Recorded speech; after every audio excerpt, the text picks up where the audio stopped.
오랜만에 뵙습니다. 연휴 잘 쉬셨죠? 이제 오늘부터는 이제 우리 6단원, 그러니까 4단원, 5단원까지 이제 생명과학 단원을 끝내고 이제 6단원, 새로운 단원을 이제 들어가 보도록 하겠습니다. 오늘 6단원에 들어갈 그 단원의 이름은 바로 물질의 특성이라는 단원입니다. 물질의 특성이고요.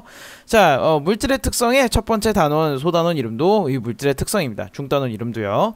자, 소단원은 오늘 첫 번째 거를 볼 텐데 소단원을 쭉 한번 보죠. 이 전체적인 이 중단원 안에서 어떤 게 있는지.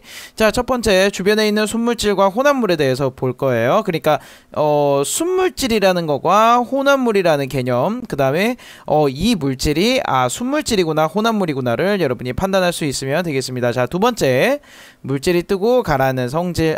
요거는 아마 밀도를 이야기하겠네요. 밀도에 대해서 한번 볼 거고요. 세 번째, 자, 물질이 녹는 정도. 물질이 녹는 정도, 이거 용해도 이야기하는 것 같습니다. 자, 네 번째, 물질의 상태가 변하는 온도. 여기서의 상태라는 것은 고체, 액체, 기체를 이야기하는 겁니다. 자, 상태가 변하는 온도라 그랬으니까 뭐 끓는 점, 어는 점, 뭐 녹는 점, 뭐 요런 거 이야기하는 것 같아요. 네, 그러니까 뭐 요런 거 한번 잘 보시고, 자, 여기서 지금 이 물질의 특성이라 그랬기 때문에 이 물질이 요거를 이 물질임을 딱 증명하는, 이 물질임을 딱 확실하게 이야기하는 특별한 성질, 요거에 대해서 이야기를 하는 거기 때문에 지금 여기 나온 밀도라든지 용해도라든지 아니면 여기 끓는 점, 어는 점 요런 것들이 물질의 특성이 될 수 있다 라는 것을 아마 계속해서 이야기를 할 겁니다. 그거에 대해서 여러분들이 생각을 해주시면서 수업을 들어주시면 좋을 것 같아요. 자, 일단은 오늘 첫 번째 학습 목표 먼저 보고 가죠. 자, 우리 주변의 물질을 순물질과 혼합물로 구분할 수 있다. 네, 요게 오늘 학습 목표가 되겠습니다. 그러면은 여러분들이 하셔야 될 거는 뭐냐, 순물질과 혼합물을 여러분들이 구분을 해 주실 수 있어야 되겠습니다. 됐죠? 네, 오늘은 그거 할 겁니다. 자, 일단 순물질이 뭔지 한번 보겠습니다. 순물질은요, 진짜 간단합니다. 정말 간단해요. 한 가지 물질로 이루어진 물질입니다. 끝. 한 가지 물질로 이루어진 물질이야. 한 가지 물질. 예를 들어보면은요, 자, 예를 들어보면은, 자, 증류수 같은 경우에요. 증류수는 뭐만 돼 있죠? 증류수는 뭐로만 구성되어 있죠? 그쵸. H2O라는, 즉, 물이라는, 이 물질로만 구성이 되어 있죠? 이거예요. 이거 순물질이에요. 이거 순물질입니다. 자, 한 가지 물질로만 이루어진 물질입니다. 자, 물질 자체의 고유한 성질을 갖고 있다. 자, 물질 자체. 당연하죠. 한 가지 물질로만 구성이 되어 있기 때문에, 이 순물질 자체는 이 물질이 갖고 있는 이 한 가지 물질에 대한 고유한 성질을 가지고 있다. 즉, 뭐 물이니까 H2O니까 물만, 증류수 같은 경우는요, 얘 100도씨에서 끓고요, 0도씨에서 얼고요, 뭐 이런 거 있잖아요. 물질 자체가 띠는 고유한 성질을 나타내고 있는 것이 특징입니다. 바로 순물질이 되겠습니다, 친구들. 자, 근데 순물질을요, 두 가지로 한번 볼 수가 있습니다. 두 가지.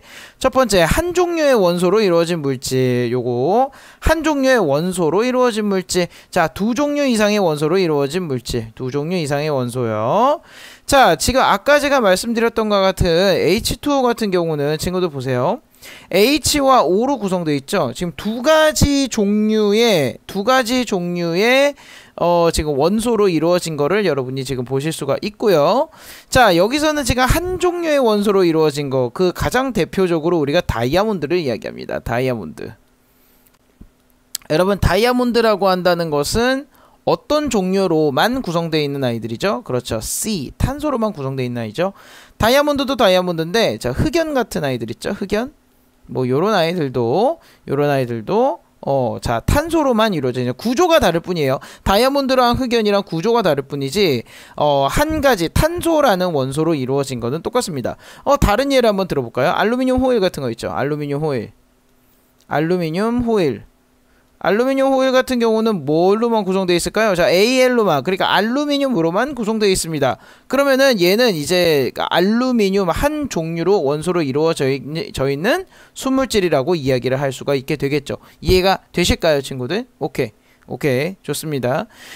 자, 그래요. 자, 그 다음에 요걸 한번 보죠. 얘를 한번 보겠습니다. 자, 한 종류의 원소로 이루어진 물질, 얘를 한번 좀 들어볼게요. 자, 금, 자, 구리, 그 다음에 다이아몬드, 뭐 요런 겁니다. 뭐 금속이라든지 아니면 금속 같은 경우는 합금이 아닌 이상은 보통 대부분 거의 다 한 종류의 물질로 이루어져 있고요.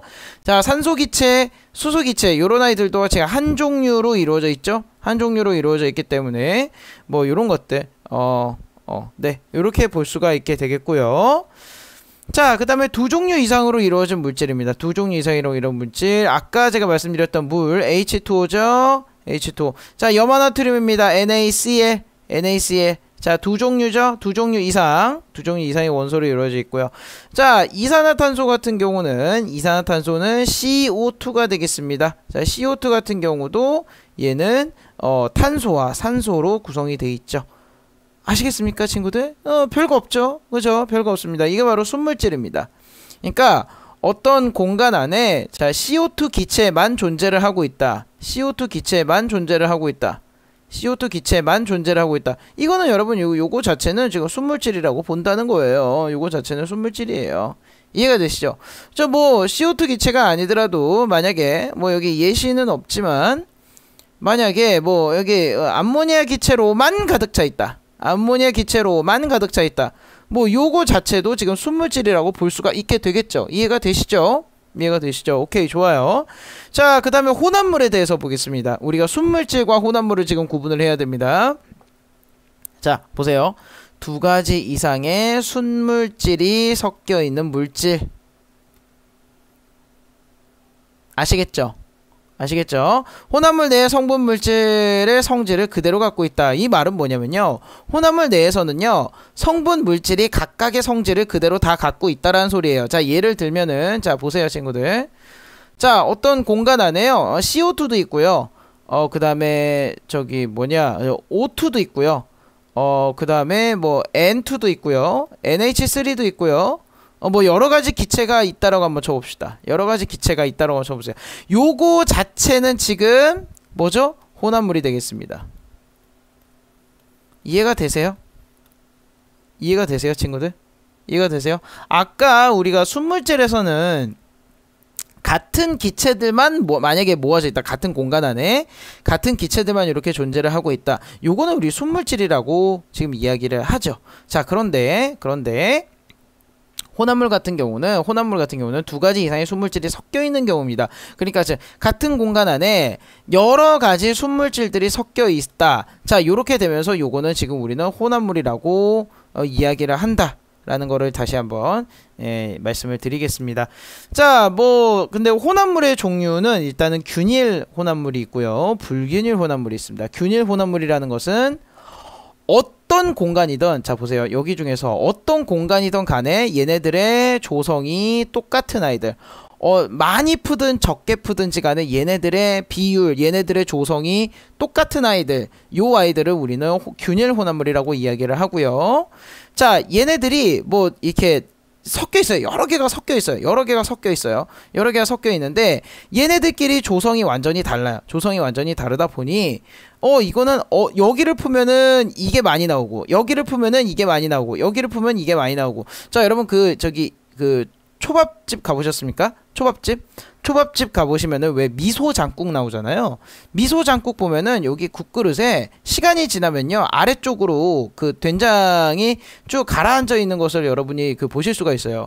위에만 뜨면은 국물만 나오고 아래에 뜨면은 된장이 나오죠. 이거는 여러분 균일입니까 불균일입니까? 이거 불균일이에요. 이거예요. 아시겠죠? 흙탕물 생각해보세요. 흙탕물 같은 경우도 지금 흙이 아래쪽에 막 잔뜩 가라앉아 있고 위에는 물이죠? 얘 균일이에요? 불균일이에요? 불균일이에요. 아시겠죠? 어떻게 하는지 아시겠죠, 친구들? 자, 다시요. 두 가지 이상의 순물질이 섞여 있는데 얘네들의 비율 자체가 굉장히 어디를 가든지 다 일정한 아이들을 균일 얘네들의 조성 자체가 다 일정하지 않은 아이들을 우린 불균일이라고 이야기를 합니다. 자, 이 이야기를 한번 보죠. 자, 균일 혼합물입니다. 성분 물질이 고르게 섞여 있는 혼합물입니다. 자, 얘를 한번 여러분 잘 보세요. 얘를. 자, 설탕물입니다. 완전히 녹은 설탕물 같은 경우는 어디를 가든지 간에 어떤 곳을 가든지 간에 지금 똑같죠. 위를 가든 아래를 가든. 그죠? 두 번째 식초, 그 다음에 세 번째 탄산음료. 탄산음료 같은 경우도 지금 어떤 곳을 먹어도 흔들지 않아서 어떤 곳을 먹어도 지금 다 지금 맛이 똑같잖아요. 그죠? 그 다음에 공기. 여러분, 공기 중요합니다. 공기의 조성은 어디를 가든지 똑같습니다. 공기의 조성은요, 질소가 약 70%, 저기, 77인가? 예. 산소가 나머지 22%, 그러면 CO2가 0.03%, 뭐 이런 식으로, 조성이 거의 비슷합니다. 조성이, 완전히 똑같습니다. 완전히 똑같아요. 어디를 가든지 간에 조성이 똑같습니다. 자, 그 다음에 합금 같은 경우도, 얘네가 조성이 뭐 어디를 가든지 간에 이렇게 골고루 있는 것을 지금 볼 수가 있겠죠. 자, 불균일 혼합물입니다. 아까 제가 말씀드렸던 흙탕물. 자, 우유 같은 것도 여러분 한번 생각해 보세요. 우유, 오래 한번 둬보셨습니까? 오랫동안 두면은 얘네들이 분리가 돼요. 썩은 우유 같은 경우는 분리가 되죠. 위에는 맑은 층 나오고 아래쪽에 막 이렇게 가라앉아 있잖아요.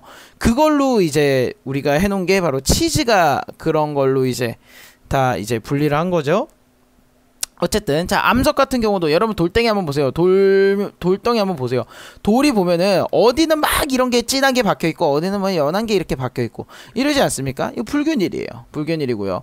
자, 과일 주스 같은 경우는 자, 알로에 같은 거, 알로에나 아니면은 저 오렌지 주스 아니면은 주스 아니면은 여러분 녹즙 생각하시면 돼요. 녹즙 같은 경우는 저기 오래 놔두면은 가라앉아 버리죠. 그죠? 요거 생각하시면 된다고요. 네, 오케이. 자, 그래서 어쨌든 여러분들 지금 간단히 여러분들이랑 같이 한번 봤는데요. 일단은 요거 먼저 좀 보겠습니다. 요거 살짝 지울게요. 여기다가 정리를 할게요. 여기다 정리할게요. 그래요. 자, 일단은 순물질과 혼합물에 대해서 우리가 공부를 했고요. 잠시만요. 자, 순물질 같은 경우는 우리가 원소 하나, 원소 한 개, 자, 원소 두 개 이상 요렇게 구분을 할 수가 있었어요. 어쨌든 순물질이라고 하는 것은 얘네가 자, 순물질이라고 해서 한 가지 물질로 이루어진 성질입니다. 한 가지 물질로 이루어진 성질이고요. 물질 자체 고유한 성질이 나타내고 있는 것이 특징이라 그랬습니다. 꼭 기억하시고요.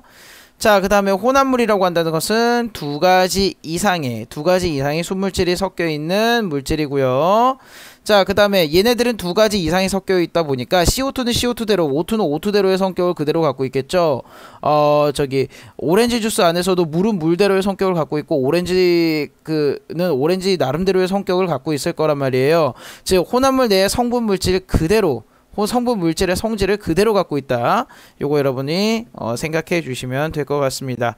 자, 이제 그러면은 우리가 이제 물질의 특성이라는 것을 먼저 좀 보게 되겠습니다. 물질의 특성. 자, 물질의 특성이라는 이야기를 한번 해 보려고 합니다. 자, 여러분들 잠깐만요. 순물질 같은 경우는 물질의 특성이 그대로 살아 있겠죠. 그죠?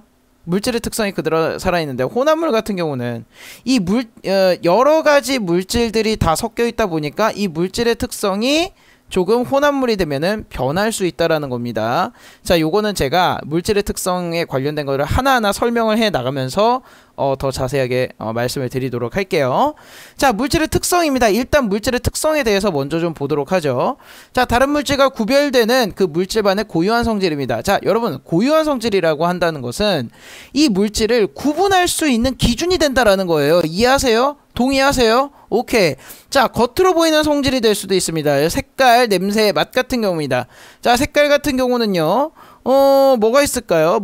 구리 한번 보죠. 구리 같은 경우는 푸른색을 띠는 성질이 있죠. 자, 요거는 색깔로 구분할 수 있고요. 자, 그 다음에 냄새입니다. 자, 냄새 같은 경우는 자, NH3 같은 경우는 특이한 냄새가 나죠. 아니면은 여러분 저기 NH3 같은 경우는 굉장히 특이한 냄새가 납니다. 자, 맛이요. 자, 소금 같은 경우는 짠맛이 나게 되어 있습니다. 짠맛. 맛 같은 경우도 이제 물질의 특성이 될 수 있는데, 요거는 겉으로 보이는 성질 중에 하나가 되겠습니다. 색깔, 냄새, 맛, 요런 겉으로 보이는 것들도 있는데, 자, 여기에서 겉으로 보이지 않는 성질이 있습니다. 요게 중요합니다, 친구들. 이 사실 겉으로 보이는 거는 우리는 다 이걸로 구분을 해요. 이거는 다 구분을 할 수 있어요. 자, 근데 겉으로 보이지 않는 것들에 대해서 이제부터 배울 거예요. 자, 맨 처음에 여러분 밀도입니다. 밀도라는 것은요, 밀한 정도예요. 밀한 정도. 이 부피에 따라서 얼마나 얘네들의 입자가 빽빽하게 존재를 하고 있느냐, 지금 그걸 얘기하고 있는 거거든요. 자, 두 번째 용해도입니다. 용해도라는 것은 일정 온도에서 얘네들이 녹는 정도, 뭐 요렇게 그냥 생각하시면 될 것 같고요. 끓는 점, 어는 점, 녹는 점 같은 경우는 요거는 상태가 변화하게 되는 상태 변화 온도에 대해서 요게 다 다를 수가 있다. 물질에 따라서 모두 다 다를 수가 있다. 뭐 이렇게 여러분이 지금 보시면 될 것 같습니다. 자, 여기서 중요한 것입니다. 여기서 중요한 것, 오늘의 키포인트입니다. 물질의 특성이 아닌 것. 자, 보세요. 부피, 질량, 온도, 길이, 넓이, 농도. 자, 보세요. 이거는 여러분 보세요. 얘네들은 계속해서 가변적이에요. 얘네들은 계속해서 변할 수가 있습니다. 부피요? 변할 수 있어요. 얘네들의 물질이 보세요. 자, 이렇게 넓은 수조 안에요. CO2 분자가 하나, 두 개가 있습니다. 자, 근데 이 CO2 분자의 두 개를 자, 이렇게 더 넓은 곳으로 옮겼어요. 부피는 변했지만 얘네 둘은 그냥 그대로 있지 않습니까? 그죠? 부피는 변했지만 얘네 둘은 그대로 있잖아요. 그죠? 이게 이거예요. 이거. 부피 자체는 계속해서 변할 수 있어요. 질량도 변할 수 있습니다. 온도요? 온도 변하는 게 뭐? 길이, 넓이, 얘네들은 이 물질이 딱 이거다라고 이야기를 할 수가 없죠. 자, 보세요, 친구들. 길이 한번 따져볼게요. 길이 같은 경우는 자, 금이 5cm짜리 있어요. 금실이 5cm짜리랑 금실이 7cm짜리예요. 길이가 다르다 그래서 얘네들이 금이 아닌가요? 아니잖아요. 똑같은 금이잖아요. 길이는 될 수 없다. 마찬가지로 넓이도 될 수 없다. 얘네들이 금이 만약에 50도짜리 금이 있고요. 그 다음에 100도짜리 금이 있어요. 둘 다 금 아닙니까? 똑같죠? 맞잖아요. 그죠? 자, 금이 질량이 5kg짜리가 있습니다. 금이 10kg짜리가 있습니다. 자, 질량이 달라요. 근데 얘는 둘 다 뭐 금 아닌가요? 똑같죠? 금 다 똑같아요. 금이라고 하는 특성이 될 수가 없다라고 하는 것을 지금 이야기를 하는 겁니다. 이해가 되시죠, 친구들? 오케이. 자, 다시요. 다시 오늘의 키포인트입니다. 오늘의 키포인트. 물질의 특성이 아닌 것을 여러분들이 체크를 좀 해주십시오. 자, 다시요. 물질의 특성이 아닌 것. 부피, 질량, 온도, 길이, 넓이, 농도. 요 정도로 여러분이 물질의 특성이 아닌 것에 대해서 이야기를 해 주시면 될 것 같습니다. 자, 그래서 정리합니다. 자, 물질의 특성의 특징에 대해서 정리를 하겠습니다. 자, 물질의 종류에 따라 다르다. 물질의 특성은 물질의 종류에 따라 다르다. 금과 은, 얘네들의 물질의 특성이 둘 다 다르다. 자, 물과 그 다음에 알코올, 얘네들의 물질의 특성이 모두 둘 다 다르다. 즉, 다시요. 종류에 따라 다르다는 거 한 번 더 강조하겠습니다. 물질의 종류를 구분하는데 이용을 가능하고요. 이용될 수 있고요. 같은 물질이라고 한다면은 물질의 양에 관계없이 이 물질의 특성이 일정하다라는 것입니다. 얘는요, 만약에 물이라고 한다면은 밀도는 언제나 1이에요. 어디를 가든지 밀도는 1이에요. 부피가 크던 작던지 간에 얘는 1이에요. 아시겠죠? 자, 순물질은 물질의 특성이 항상 일정합니다. 아까 말씀드렸죠. 순물질은 일정한데 혼합물 같은 경우는요, 성분 물질의 혼합 비율에 따라서 물질의 특성이 달라진다. 여러분, 요게 가장 간단한 얘기가 뭐냐면은 일반 물하고요, 소금물이에요. 자, 물에다가 소금을 계속해서 첨가하게 되면은 얘네들의 밀도가 달라지게 됩니다. 얘네들의 끓는 점도 달라지게 됩니다. 자, 그 예가 바로 여러분이 라면을 끓여 보시면 바로 알 수 있습니다. 원래 물은 몇 도에서 끓어 넘치죠? 100도에서 끓습니다. 원래 물은 100도에서 끓습니다. 근데 라면 스프를 넣게 되면은 얘네들은 물과 스프 등등등 여러 가지 것들이 지금 혼합하게 되죠. 혼합물이에요. 그래 얘는 100도에 안 끓어요. 얘는 100도씨 안 끓습니다. 얘는 더 높아져요. 120도에서 끓습니다. 약 130. 그래서 여러분들 라면 넣을 때는 스프를 먼저 넣어서 끓여야 면이 더 꼬들꼬들하게 빠르게 익는 것입니다. 예, TMI였네요. 자, 그 다음에요. 물질의 특성을 이용해서 혼합물에서 순물질로 분리가 가능하다. 요거 체크. 요거 체크. 제가 너무 형광펜만 썼죠? 체크. 자, 물질의 특성을 이용해서, 그러니까 이거 여러분들이 다 알고 계세요. 이거 여러분들 알고 계십니다. 밀도에 의해서도 얘네들이 혼합물에서 순물질 분리할 수 있고요. 그 다음에 끓는 점, 녹는 점, 어는 점 또는 용해도 이거에 따라서 혼합물에서 순물질을 분리한다. 요거는 차근차근 말씀을 드리겠습니다. 자, 근데 가장 큰 예를 들면 보세요. 자, 물하고 여기 돌덩이가 있다고 한번 해봅시다. 아래쪽으로 가라앉는 돌덩이. 이 둘 중에서 누가 밀도가 더 큰가요? 여러분, 밀도는 물질의 특성 중 하나거든요. 바로 다음 시간에 배울 거예요. 물질의 특성 중 하나인 밀도 갖다가 얘네들 분리할 수 있지 않습니까? 얘 같은 경우는 밀도가 크기 때문에 지금 아래로 가라앉고요. 물 같은 경우는 지금 위로 돌보다는 지금 위에 있지 않겠습니까? 그럼 이 물을 지금 따라버리게 되면은 혼합물에서 순물질을 분리를 하게 된 거죠. 이해가 되실까요? 오케이? 됐나요? 오케이. 좋습니다. 만약에 여기서는 그냥 물하고 돌만 이야기를 한 겁니다. 다른 물질은 지금 생각을 안 한 거예요. 자, 오케이. 이렇게 해서 정리가 될 것 같습니다. 오늘 학습 목표 다시 한번 보고 넘어가죠. 자, 우리 주변의 물질을 순물질과 혼합물로 구분할 수 있다. 요게 오늘 학습 목표가 되겠습니다. 그러니까 아까 제가 예시로 들어드렸던 것 중에서 어떤 거는 순물질이다, 어떤 거는 혼합물이다, 요런 거 여러분이 파악해서 구분하시면 되겠습니다. 자, 오늘 수업 일단은 여기까지 하고요. 다음 시간에는 바로 물질의 특성의 첫 번째인 이 밀도에 대해서 한번 이야기를 한번 해보도록 하겠습니다. 자, 오늘 고생 많으셨고요, 친구들. 복습하고 그 다음에 여러분의 질문 아시는 거 잊지 마시고요. 꼭 좀 질문 좀 해주세요. 많이 좀 질문해 주세요. 알겠죠? 자, 그래요. 오늘 고생 많으셨습니다, 친구들. 그러면 다음 시간 수업으로 만날게요. 안녕. 빠이.